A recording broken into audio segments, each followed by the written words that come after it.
Is the government going against God when they refuse to implement capital punishment? Yeah. Explain that for us. In the book of Genesis, in Genesis chapter 9, when they got off the ark, this is what God said to Noah.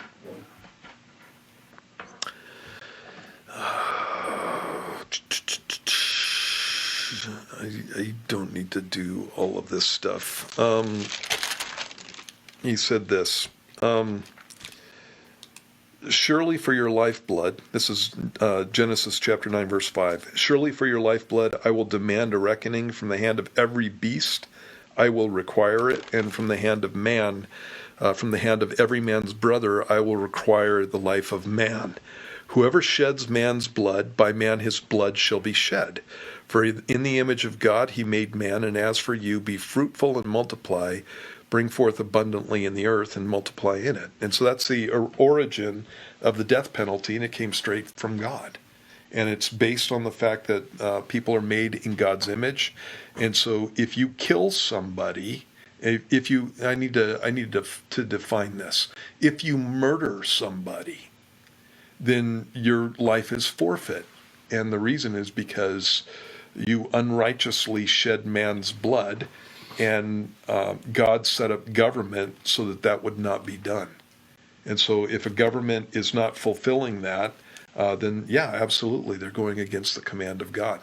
When you look at what takes place later on in Israel with Canaan and even with the Israelis later on, when there's murder in the land, the Bible says, talks about the fact that the blood of the innocent cry out to God, and that He will not forgive a country that doesn't punish murderers.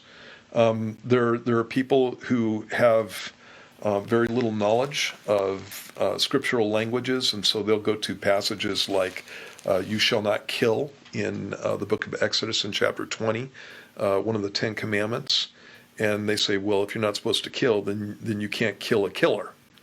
And there is a different term in the Bible for just killing. So, for example, that word "kill" in the book of Exodus there is never used for military battles. For example, it's never used for killing an animal. It's only used of murder. And Jesus in the New Testament, when he's commenting on Exodus chapter 20, he says, you've heard it was written that you shall not murder. And then he says, but I say to you, if you're angry with your brother without a cause, you're in danger of the judgment. And so he defines what's being spoken about in Exodus chapter 20, and what's being spoken about there is murder. And so capital punishment is not murder, and most death in warfare is not murder, unless you're actually, fragging a lieutenant or something like that, like they did in Vietnam. Most warfare is not murder. Murder is murder when it's an unlawful death and you're just killing somebody because you hate them. And when God goes through and defines murder, that's how He defines it. You have a hatred for somebody, and so you kill them.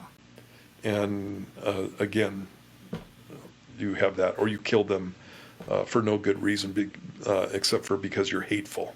You don't even have to have a hatred for the specific person. So, you notice how the anti-Christian crowd always has this morality and issues like this that they like to post out that's always anti-biblical, in the sense of they'll say, well, it's inhumane to kill somebody. But the whole realm of everything you just explained about having the death penalty restrains a society. It's a responsibility of government. As soon as you remove that, it's one of the reasons we have the chaos we do now, because there's nothing restraining people, because there's no consequences. Right. Not to mention that you have justice of a father or a husband or a wife, or all the different things that play into the fact of capital punishment. Yeah, and when this is being done the way that it's supposed to be done, it's a deterrent. And sure. it keeps it from happening. Yeah. If I know that somebody's going to come and take me out, if I kill somebody, just because I hate them, that deters you. Yeah. This is what happens in gangland. It's like if I know that I go kill a gang member and that gang's going to come back and kill my whole family, I probably won't kill a gang member. Yeah. It's just a natural deterrent. So the problem with the death penalty in our country, and even in, well, I can't even talk about other countries because a lot of them don't have it. But the problem with the death penalty in our country is, you kill somebody and 30 years later, you're being put to death. I just read about a guy who's trying to get out of his sentence. He's about to be executed. And he's trying to get out of it because he's got cancer and he wants to die of natural causes. Mm-hmm. And the reason that he's in jail and has cancer is because it's 30 years later. Mm-hmm. This guy did this stuff all the way back in the 80s. And so that is not a deterrent. We just housed this guy and fed him for 30 years. If I knew that if I went out and killed you and 6 months later I'm going to be hung, I would think about it. Yeah. But if you're going to tell me I get free food or whatever, or I might get away with it, or I might get a lesser penalty if I kill you, then it might be worth it to me. And that's how calculating criminals are. And so again, it should be done. It should be done right. It should be done justly. In the Bible, you didn't give the death penalty unless you had 2 or 3 witnesses. It was always like that. And so the same kind of thing. Biblically, you didn't convict somebody of the death penalty on circumstantial evidence. You had to have a couple of witnesses, and some circumstantial evidence is a witness. If DNA and that kind of stuff is proof positive that you're in a certain area and sometimes doing certain things, depending on how it's used. But it needs to be a just penalty. And then when it is, it needs to be executed, swiftly. That's why the Bible talks about, or not the Bible, but the Constitution talks about having a swift trial, and it being something that's fair. So, all right, who was that? Gary. Thank you for posting that on YouTube, Gary.